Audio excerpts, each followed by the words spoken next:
Okay, so now we're up under the car, um, and this is the high torque starter that I was talking to you about. It's a Power Master brand, and seems to work real well.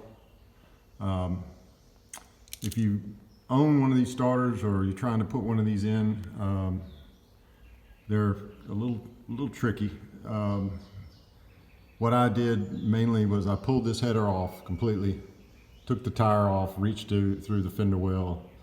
It was easier to get to the bolts that way, but pulled the header out and then fit the starter in, tested the starter with the ignition coils, unplugged, so I could just crank on it to make sure that it would work. Fitment wise, making sure it wasn't hanging up or grinding. There is a shim that comes with it. You can see up there at the top. I had to use that because I just felt like it was too close, and it works okay. There's also a shim that goes between the body of the starter and this front plate. That really has to be used. Otherwise, you run into clearance of the starter ring, or the flywheel ring gear, and the teeth of the starter, as you can see they stick out. But it also just gives you a little bit of free play. I noticed after I cranked this car and ran it on the lift that the flywheel had a little bit of a wobble to it. They're not perfect when they make them, but anyway, it was grinding at first when I first installed it, and it turned out I forgot to put that shim in between the two pieces of the starter, the mount and the body. So I had to take it loose, which wasn't fun.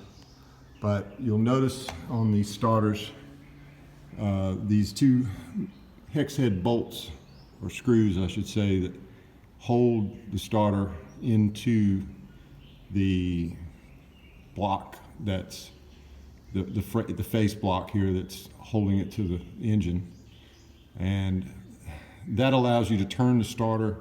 You can loosen those, twist the starter back and forth to get the right clearance. On these Oldsmobile motors, you have to watch out for the fact that the top of the starter up there where the solenoid is wants to hit the block. So when you start tightening down on these little screws, if the starter's not in the correct position, then it will bind, and you run the risk of cracking the housing of the starter. So you've got to make sure that you're straight and you don't have any binding before you start tightening up those screws. Not to mention the fact that it will also twist the starter pinion so that it could hang up or maybe not mesh. So, that takes a little work. And of course, getting a little bitty Allen screw up in there, or Allen wrench up there to turn those screws is very tedious. You can't get a tool in there. You have to do it by hand very slowly. Just make sure you tighten everything up. I put this block piece in loosely while this header was hanging, and like I said, I had the pulley with a cable attached to it to hold this header hanging. I also had a piece of wire holding the starter. The starter was already hooked up to the wiring. You've got to do that first before you try to put this in. You will never get the wiring on there, or it certainly won't be easy to do that. Plus, the wiring actually helps hold the starter up. If you put a cable or a clothes hanger or something through one of these holes where the bolts go, and then the wire in the back, it kind of holds the starter in place so that you don't have to keep bending down and picking it up and holding it up with your hand.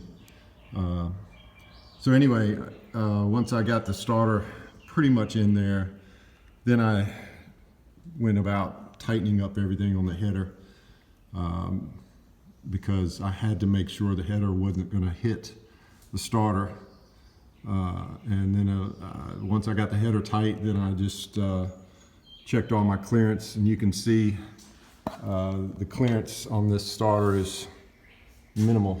There's the wiring. It's, you know, not too bad. See if I can get another shot here. There's the back of the starter where you see the wiring that runs from the solenoid to the motor itself. That silicone cover over the wiring is right up against the header. It hasn't melted yet, but my intentions are to get a wrap of some sort, wrap this starter up so that I will hopefully prevent it from melting. But I believe these starters are made for this position and this application, so they foresaw high heat application, and that's why they put that in there. So anyway, if you have any questions or comments or want to know anything else about this car, it's an 85 Olds with a 350 from a 70 Oldsmobile in it. It's got a 204R. It's got G-force cross member pipes, dual exhaust, stainless steel. It's got a Monty SS rear end in it, 373 posi. It's got rear disc brakes from a Camaro.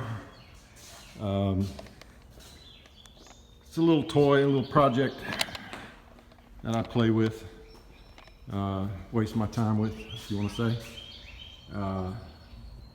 My advice on these rear disc swaps, if you aren't going to be racing the car on a road course, don't even bother with it.